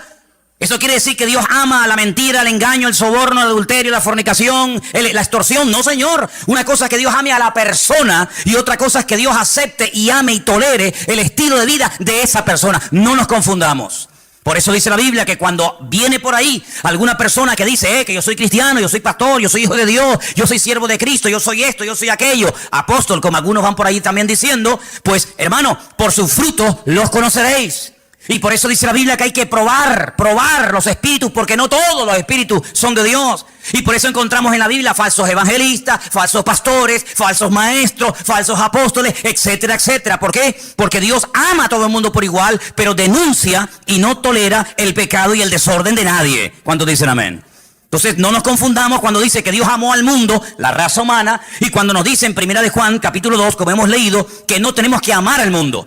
Porque dicho sea de paso, el texto sigue diciendo, si alguno ama al mundo, es decir, el estilo de vida del mundo, la filosofía del mundo, los principios del mundo, el amor del Padre no está en él. Porque todo lo que hay en el mundo, y lo aglutina de esta forma, los deseos de la carne, los deseos de los ojos, la vanagloria de la vida, no provienen del Padre, sino del mundo. Y el mundo pasa, y sus deseos, pero el que hace la voluntad de Dios permanece para siempre. Si lo que hoy está mal visto, mañana estará bien visto. Y lo que mañana estará bien visto, hoy es un delito o un pecado. Por lo tanto, las modas cambian. Hace años en este país se obligaba a la gente a ir a las plazas públicas a ver cómo se torturaba a personas y cómo se les quemaba vivos y cómo se les crucificaba. Y era normal. Y si retrocedemos en el tiempo, la gente pagaba dinero para ir a los coliseos, a los circos romanos, para ver cómo los animales devoraban a mujeres o a niños, mientras ardían como antorchas humanas, y era normal, era totalmente normal. Sin embargo, nos hemos dado cuenta de que cosas que antes eran normales o delitos, hoy en día, pues, han cambiado. Por eso nosotros no tenemos que dejarnos llevar por las modas de este mundo, sino tenemos que dejarnos llevar por los principios y valores eternos del Señor que están en su bendita palabra. ¿Cuántos dicen amén? Así que, amados hermanos, tenemos que partir de la base de que nosotros somos gente diferente, somos gente distinta, y hay algo con lo cual tenemos que estar claros en esto. Y yo les voy a contar parte de mi testimonio, porque creo que puede ser de ayuda a la hora de entender lo que quiero decir. Hay personas que llegaron al conocimiento de la verdad. Hay personas que les nació en su corazón el deseo de buscar a Dios porque empezaron a leer los evangelios o empezaron a leer la Biblia. Conozco muchísima gente que me dice, no, yo un día me compré una Biblia, o alguien me regaló una Biblia, un Nuevo Testamento, como esta que estáis ofreciendo los hermanos moteros, ¿no? Bueno, te llega la Biblia, empiezas a leerla, y empiezas a interesarte, empiezas a darte cuenta de un montón de cosas y se despierta algo en ti que te lleva a una búsqueda de la verdad, y buscando, pues se encuentra. ¿Y a quién encuentra? Al autor y al consumador de la fe, que es Cristo Jesús, ¿sí o no? Pero a mí no me pasó eso. Yo fui al revés. Yo no había leído en mi vida la Biblia, jamás. No me interesaba. Yo no sabía ni lo que era una Biblia. A mí no me llegó el conocimiento de Dios, ni el deseo de buscar a Dios por la lectura, por el estudio, por indagar, por buscar la verdad. Es que a mí no me interesaba buscar la verdad, pero en absoluto. Lo primero que yo tuve fue un encuentro, una experiencia personal con Jesucristo. Yo no había leído la Biblia en mi vida. Entonces, cuando yo entré por primera vez en mi vida a una iglesia, yo le dije literalmente a Dios, es que yo no creo en ti. Es que yo no creo en ustedes, yo no creo en pastores, ni en iglesia, ni en Biblia, ni en cura, yo no creo en nadie. Yo tenía un montón de problemas físicos, espirituales, de toda índole. Pero yo desafié a ese Dios del cual ese hombre estaba esa tarde predicando allí, y le dije, bueno, si tú existes, no es que dije, como tú existes, no. Si tú existes, ayúdame a salir de este infierno en el que yo estoy. Y cambia mi vida, y ayúdame, y libérame, etcétera, etcétera. Y Dios lo hizo. Y mucho tiempo después, o unos meses después, comencé a leer y a leer y a leer y a leer y a estudiar y a memorizar capítulos y capítulos de la Biblia. Y a través de la Biblia, pues claro, lógicamente fortalecí mi fe. Pero no fue primero la teoría y después la práctica. En mi caso fue al revés. Primero fue la experiencia, la práctica, y luego fue el conocimiento. Y por eso hay muchas personas que a veces titubean, porque claro, comenzaron a leer la palabra y después tuvieron una experiencia personal con Cristo. Pero cuando uno tiene una experiencia personal con Cristo, a mí no me mueve nadie de la fe que yo tengo en el Señor. Porque a mí los demonios que tenía no me los sacó ningún pastor. A mí me los sanó directamente mi Señor Jesucristo. Y el que me transformó la vida no fue una predicación de un reverendo o de un apóstol, como radio se llame, sino que directamente mi Señor y mi Dios me liberó y me transformó y me rompió completamente. Y después comencé a leer su palabra. Y por eso hay gente que lee la palabra y después tienen la experiencia, si es que la llegan a tener. Y por eso a veces dudan de haber interpretado correctamente el texto y lo habré interpretado mal. Y en vez de resulta que era así, resulta que era asado. Yo no tengo la más mínima duda. Yo he hablado con budistas, he hablado con gente que practica el Islam. He hablado con rabinos judíos de todo tipo, cerrados, abiertos, de toda índole. Y yo cada día estoy más firme en mi fe. Porque a mí el conocimiento y la experiencia no me vino por lo que leí ni por lo que me enseñaron. Es que yo tuve un encuentro personal con Cristo. Yo era ciego y ahora veo. Entonces, cuando una persona tiene un encuentro personal con Cristo, que digan lo que digan, que hagan lo que hagan, que pase lo que pase, yo sé en quién he creído. ¿Cómo voy yo a negar que soy blanco? Hermano, si yo me subo a esta plataforma esta tarde y digo, hermano, ustedes me ven blanquito, pero yo realmente en el fondo soy negro. Usted dirá, bueno, hermano, usted dé lo que quiera, pero usted se le ve por fuera y usted tiene piel blanca. No, mire, hermano, es que yo soy moreno, mulato y soy mujer. Pasa que ustedes me ven con otra visión. No puedo negar, yo no puedo negar lo que soy. Pues exactamente igual le digo espiritualmente. Yo no puedo negar que Cristo un día me sanó, me liberó y me transformó la vida. Y no lo leí en la Biblia, no lo leí en un libro, lo sentí, lo experimenté personalmente. Por eso cada vez que voy a Israel, cuando vengo más firme en mi fe. Y no es que voy allí y digo, ay, a lo mejor creía al revés de como yo era. No, es que me da igual. Porque yo no fui al convencimiento de la verdad por lo que leí, sino por lo que viví y por lo que experimenté. Y cuando una persona experimenta algo, no desde la teoría, sino desde la práctica, ese hombre y esa mujer no lo tumba, ni lo sacude nada, ni nadie. ¿Cuántos dicen amén? Si yo subo esta noche aquí a un hombre y subo a una mujer y le digo, hermano, explique lo que es un parto. Y ya, bueno, pues un parto, ¿no? Tienes dolores. Hay momentos como se rompen aguas, se llama, ¿no? Corríjame porque yo en esto estoy fatal, ¿eh? Se rompen aguas, te entran dolores, empiezan a dilatar, no sé qué, no sé cuánto, tienen que llevar a la clínica y te suben allí en aquellos aparatos y te dice sopla, aprieta, no, ahora sí, ahora asado, ¿sí o no? Qué malo soy, soy fatal. Asuman ustedes una mujer aquí que haya parido y dice, mira Manolo, cállate la boquita, anda. Un parto no tiene nada que ver con lo que tú has dicho. Tú estás hablando desde la teoría, desde lo que has oído, de lo que te han contado. Pero yo he parido. Y un parto es esto y esto y esto. ¿Quién puede dar mejor una información de lo que es un parto? ¿Yo? ¿O una mujer que ha parido? Evidentemente una mujer que ha parido. Porque no lo habla desde la teoría. Lo habla desde la realidad. Desde el dolor. Lo habla desde la sensación de haber tenido esa criatura en su vientre y de haberlo sacado y ver la realidad de lo que es un parto. Y exactamente igual ocurre, amados hermanos. Hay gente que habla de Dios desde la teoría. Que si Dios es así, que si Dios es asado, que si no sé qué. Que hablas con un judío te dice una cosa. Hablas con un musulmán te dice otra. Hablas con un evangélico te dice una cosa. Hablas con un mormón te dice otra cosa. Hablas con un budista te dice no sé qué. Y entonces tú dices, Dios mío, pero cada uno tiene una opinión diferente. Pero todos tienen la razón. No puede ser que los musulmanes digan que Dios no tiene un hijo y que los cristianos digan que Dios sí tiene un hijo. ¿Quién tiene la razón? ¿El musulmán o Dios? ¿O el cristiano? Porque yo pregunto, ¿Dios tiene un hijo o no tiene un hijo? Porque si no tiene Dios un hijo, entonces los musulmanes tienen razón. Pero si Dios tiene un hijo que se llamó Jesucristo, o Yeshua HaMashiach, y vino a este mundo a morir en una cruz, y resucitó al tercer día, entonces este no dice la verdad la está diciendo este hombre. La pregunta que muchas veces me han dicho es, ¿cómo es posible que un pueblo tan culto, tan sabio, tan preparado, personas que están todo el día, desde que se levantan, créanme, desde que se levantan hasta que se acuesta, leen y memorizan y aprenden, y me refiero al pueblo de Israel, ¿cómo es posible que ellos no crean que Jesucristo es el Hijo de Dios? Porque te explican otra cosa y te quedas con la boca abierta y te dicen arriba y abajo y el verbo, el ifil, el ipalel, el pual y te explican todas las conjugaciones del verbo. Pero cuando hablamos de Jesucristo no tienen ni idea. Y uno dice, ¿cómo es posible que nosotros que no hemos sido criados en este ambiente, por lo menos yo, tengamos las ideas más claras y podamos explicar no desde la teoría de un libro, sino de la experiencia personal, quién es y quién no es Jesucristo? ¿Cómo es posible que 14 veces se hayan equivocado los judíos nombrando a un Mesías que luego le salió el tiro por la culata? Lean la historia de Bar Kokhba. Una ruina trajo a Israel. ¿Quién lo apoyó? Uno de los rabinos más grandes en la historia de Israel, Rabí Akiva.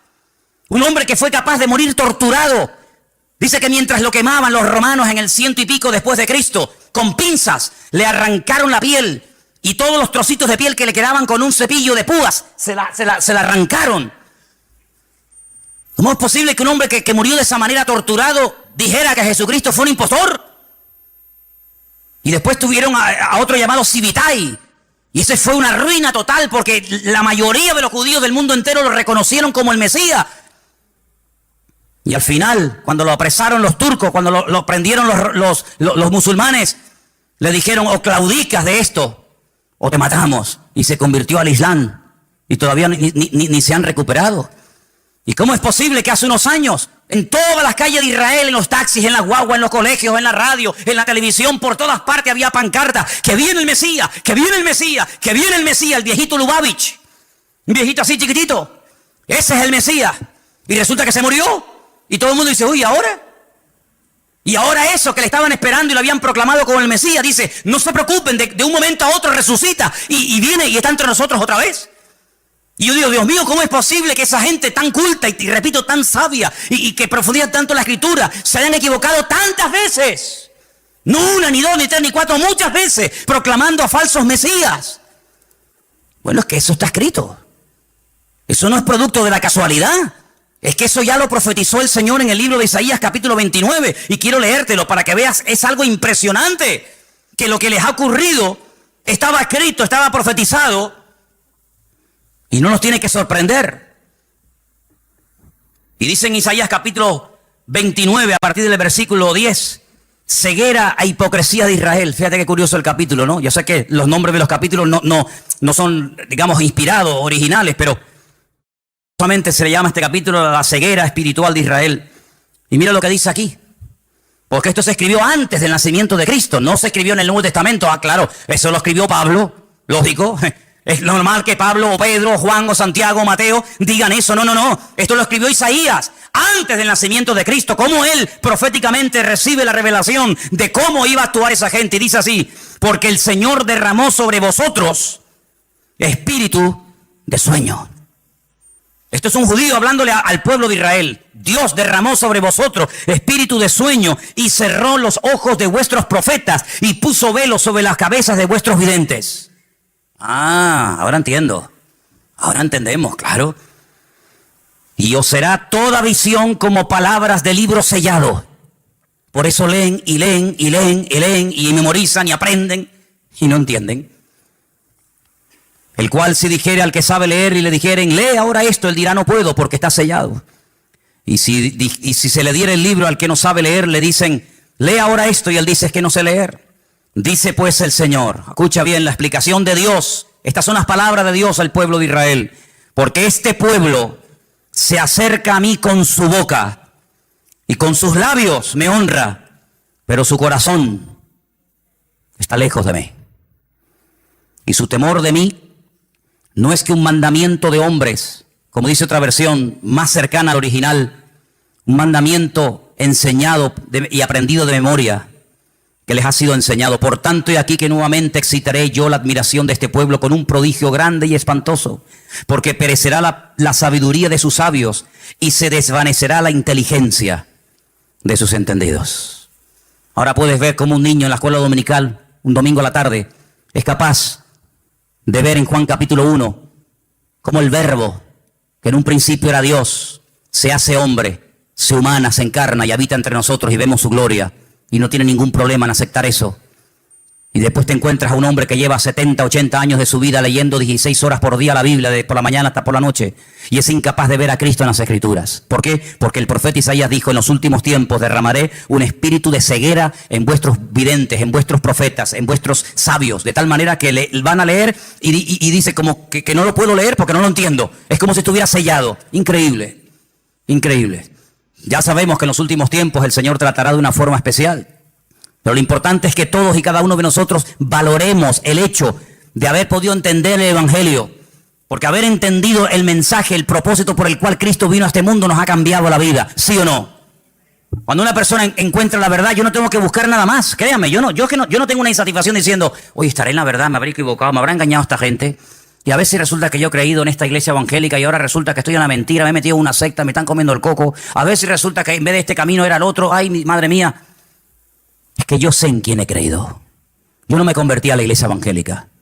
Yo no soy representante de la iglesia evangélica. Yo soy embajador de Cristo y Cristo fue el que cambió mi vida. Y me reúno aquí porque con ustedes me siento a gusto y porque creo que todos tenemos una experiencia en común. Pero si así no fuera, probablemente me buscaría otro lugar donde poder congregarme, pero no porque me haya convertido a una iglesia llamada iglesia evangélica. Yo no me he convertido a nadie, ni he cambiado de religión. Yo he pasado de muerte a vida, porque Cristo ha perdonado todos mis pecados y de ahí no me muevo ni a palo. ¿Cuántos dicen amén? Y por eso tenemos que tener bien claro, ahora que se nos está yendo el año, ahora que estamos llegando a la recta final, ¿estás hoy más firme en tu fe que el 1 de enero? ¿Estás hoy más firme, más bien anclada en las cosas del Señor que hace 4 o 5 meses atrás? Espero que sí. ¿Cuántos dicen amén? Quiero leerles un versículo en esta tarde. Y antes de buscar ese texto que se encuentra en Apocalipsis, en el capítulo 3, déjenme que les diga algo. Cuando uno empieza a leer la Biblia desde el principio, uno se va a dar cuenta de que cuando Adán y Eva pecaron, y ahora hablaremos un poquito de esa mujer también, quedaron desconectados del Señor. Desconectados completamente. Todo cambió. Todo. Aquel hombre y aquella mujer eran perfectos. Y usted y yo no somos perfectos, sabíamos eso, ¿no? Si te crees perfecto, díselo a tu mujer a ver qué te dice y ya verás cómo te recuerda que no lo eres. Así de claro. Qué maravilla el ojo humano, ¿eh? Qué maravilla poder ver en colores. Porque nosotros vemos en colores, ¿sí o no? ¿Usted ve en colores? Hay algunos que confunden, ¿no? El rojo con el verde con el amarillo, pero generalmente el hombre ve en colores. Vemos en 3 dimensiones. Podemos ver de cerca, de lejos, enfoca de una forma maravillosa. Pero usted sabe que de todo lo que hay aquí que se podría llegar a ver, solamente vemos el 1%. Nuestro ojo solamente percibe el 1% de todo lo que podríamos llegar a ver. Adán veía al 100% sin ningún problema. Veía a los ángeles, veía el mundo espiritual y natural de una perfección tremenda. ¿Qué le parece? El cerebro del ser humano dice que está dividido en 2 y que solamente funciona una parte. Yo a veces hasta lo dudo que funcione esa parte. Y Dios pone un miembro en nuestro cuerpo para que funcione la mitad. No tiene sentido. El cerebro de Adán funcionaba a la perfección y veía la esencia de las cosas con una claridad nítida, sin problema, ¿verdad? Y sabemos que el hombre está por debajo de todos sus niveles. Seguramente Adán era capaz de meterse debajo de un río y estar 3 horas metido debajo del agua. Y veía perfectamente, porque era un ser perfecto, completo, no le faltaba nada. Probablemente, sabe Dios, hasta con el pensamiento podría trasladarse de un lugar a otro y volar. Yo qué sé lo que aquel hombre podía haber llegado a hacer. Sin embargo, el pecado lo deterioró todo. El pecado lo reventó todo. No somos ni la sombra de lo que un día el Señor creó. El mundo era perfecto, el mundo que tenemos no es perfecto. Vayan a Madrid ahora, van a ver esa capa, esa nube negra encima, ¿verdad? El otro día las imágenes de Pekín, los pobres chinos con máscara, allí ahogándose, asfixiándose. Este mundo no tiene nada que ver con el mundo perfecto y maravilloso que el Señor creó. Pero a pesar de la rebelión y del pecado del hombre, Dios proveyó un sistema, y eran los sacrificios. ¿Y qué hace Abel? Presenta un sacrificio ¿para quién? Para él. Él tiene deseo de acercarse a Dios y presenta un sacrificio para él, pero no lo podía hacer para otra persona. Pero cuando avanzamos en la historia, vemos que llegamos a Egipto y vemos que ya Dios dice, bueno, ahora no solamente el hombre puede acercarse a Dios a través de un sacrificio de animales, sino que ahora el papá, el cabeza de la casa, puede presentar un sacrificio para la familia. Y dice que sacrificaban un cordero para toda la familia. Así que de uno individual pasó a toda la familia. Y después resulta que cuando seguimos avanzando en la relación con el Señor, encontramos que una vez al año se mataba un cordero para toda la nación. Así que pasamos de uno, pasamos a la familia, y de la familia pasamos a la nación. ¿Pero de qué nación estamos hablando? De la nación de Israel. ¿Y todas las demás? No entran, están fuera del pacto, están fuera. Pero cuando vino el Señor Jesucristo, ¿por quién vino a morir? Por toda la raza humana. Y ahí entramos tú y yo, queridos hermanos, los que estaban, los que aún no habían nacido. Y por eso yo te pregunto, en estos últimos días, en estas últimas semanas que nos quedan para concluir este año 2015, ¿tú has tenido ya tu encuentro, tu experiencia personal con Cristo? ¿O simplemente lo que estás aprendiendo y creciendo en el conocimiento? Está bien todo eso, pero lo importante no solamente es saber muchas cosas, sino tener tu experiencia con el Señor. Porque si mañana nos quitan las Biblias, si mañana nos cierran los templos, y ya no podemos depender de un culto, de una predicación o de un pastor, ¿qué va a pasar con nosotros? Nada. ¿Por qué? Porque estamos conectados a través de nuestra propia experiencia con la fuente de la vida, porque tenemos nuestra propia experiencia con Cristo. Y ya no dependemos de un pastor, de una iglesia, de un predicador, del internet, sino dependemos directamente de nuestro Señor Jesucristo. ¿Tú tienes esa línea directa con Él? ¿Tú lo conoces como tu Señor y como tu Salvador? ¿O como el Dios que aquí se predica? Porque hay gente que dice, no, es que cuando hablan de nosotros, dicen, sí, porque ustedes creen en no sé qué y se quedan como al margen. No, yo no hablo de ustedes, yo hablo de si tú conoces al Dios vivo y verdadero.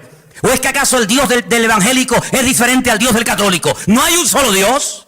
Bueno, pues a ese único Dios del cual hablamos y predicamos, ¿lo conoces personalmente? ¿Tienes un encuentro con Él? ¿O para saber algo de Él tienes que buscar en Mateo?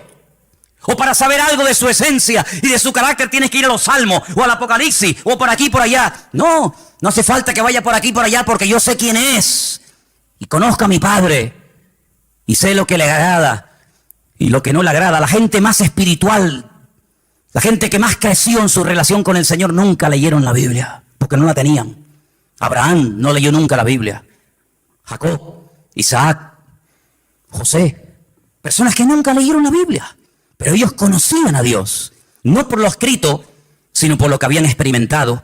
Y José era capaz de rechazar a la mujer de Potifar, diciendo, ¿cómo voy yo a pecar contra mi Dios? Pero hijo, ¿dónde está escrito que eso es pecado? Aquí en mi alma está escrito, porque yo conozco la voz de mi Señor y sé lo que le agrada y lo que no le agrada, aunque nunca haya leído la Biblia y aunque nunca me haya congregado en ninguna parte. Yo conozco a mi Dios y sé que a mi Dios eso no le agrada.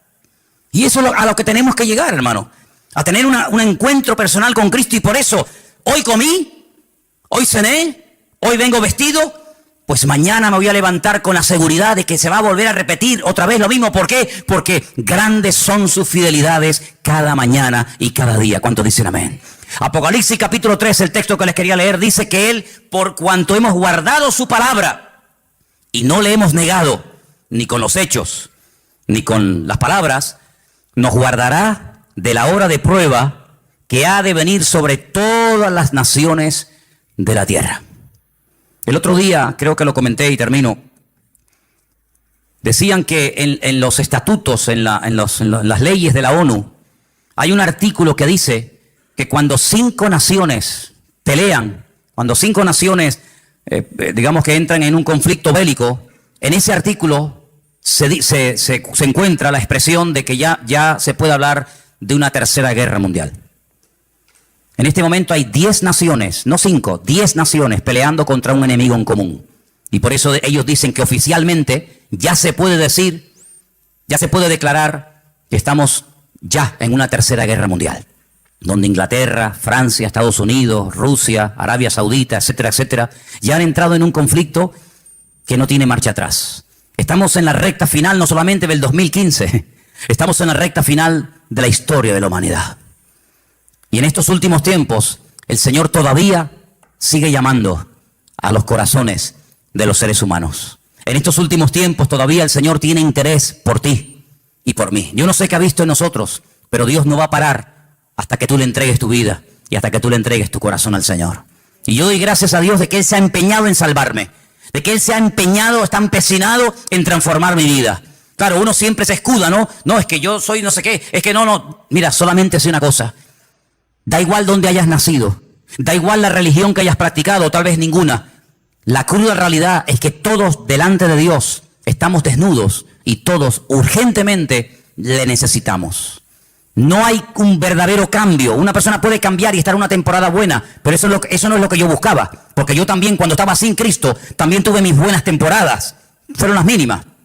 Pero aquí lo que queremos no es solamente cambiar, dejar ciertas y determinadas cosas, o hábitos, o sustancias, o me da igual. No. Aquí lo que queremos es cambiar de vida.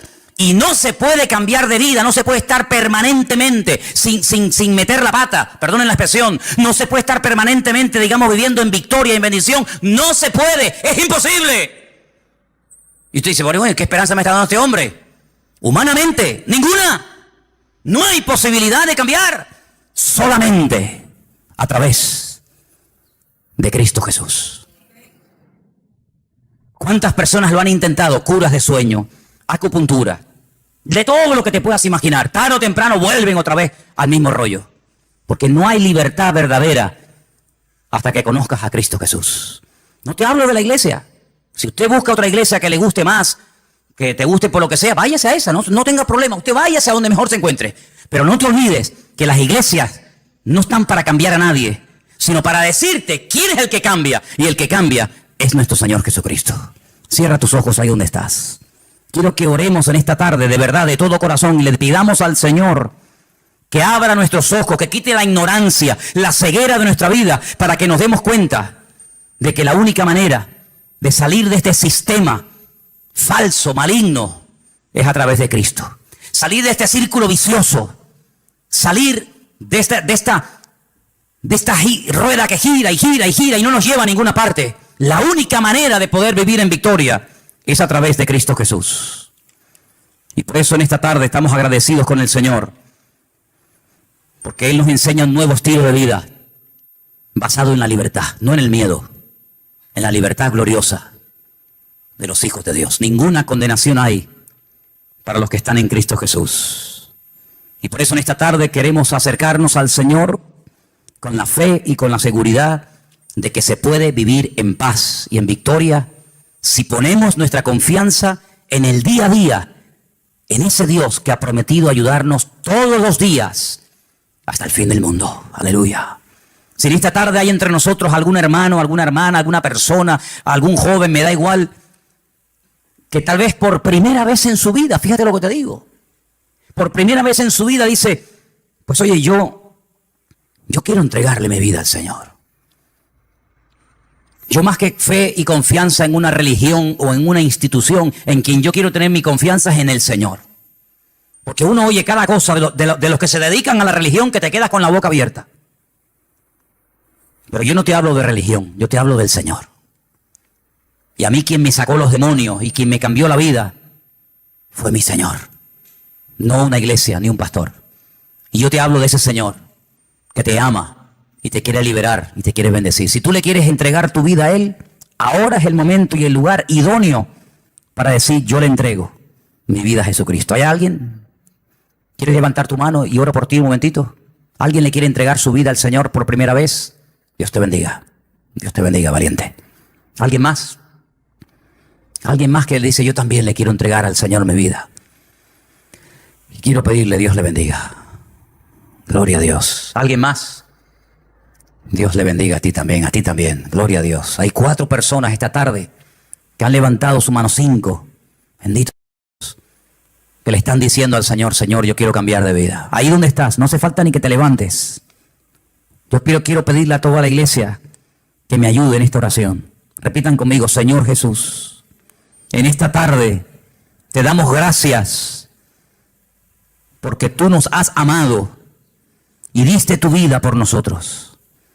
Señor, perdona todos nuestros pecados, transforma nuestra vida. Yo quiero cambiar, yo quiero ser libre de toda atadura y por eso te pido perdón, Señor. Y pido que tú entres en mi vida. Quiero ser un hijo tuyo, Señor. Quiero que me liberes. Quiero que me salve, Señor. Y que me dé fuerzas, Dios mío, dígalo. Que me dé fuerzas, Dios mío, para seguirte todos los días de mi vida. Yo acepto a Jesucristo, dígalo conmigo. Yo acepto a Jesucristo. Yo recibo a Jesucristo como mi Señor y como mi Salvador personal. Quiero tener un encuentro, dígalo. Quiero tener una experiencia personal contigo, mi Señor. Ayúdame a partir de hoy a cambiar, a caminar en victoria con la bendición del Señor. Me rindo a ti, dígalo. Me rindo a Jesucristo. Renuncio al mundo, al pecado y al diablo. Y confieso que a partir de hoy Jesucristo será mi Señor y mi Rey. Te lo pido con todo mi corazón, en el nombre del Señor Jesús. Amén y amén. Fuerte ese aplauso al Señor, aleluya. Dígale gracias, Dios mío, aleluya.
change your name? Are the flowers still there by the window frame? Is your sweater still left on the old chair? Did you ever really want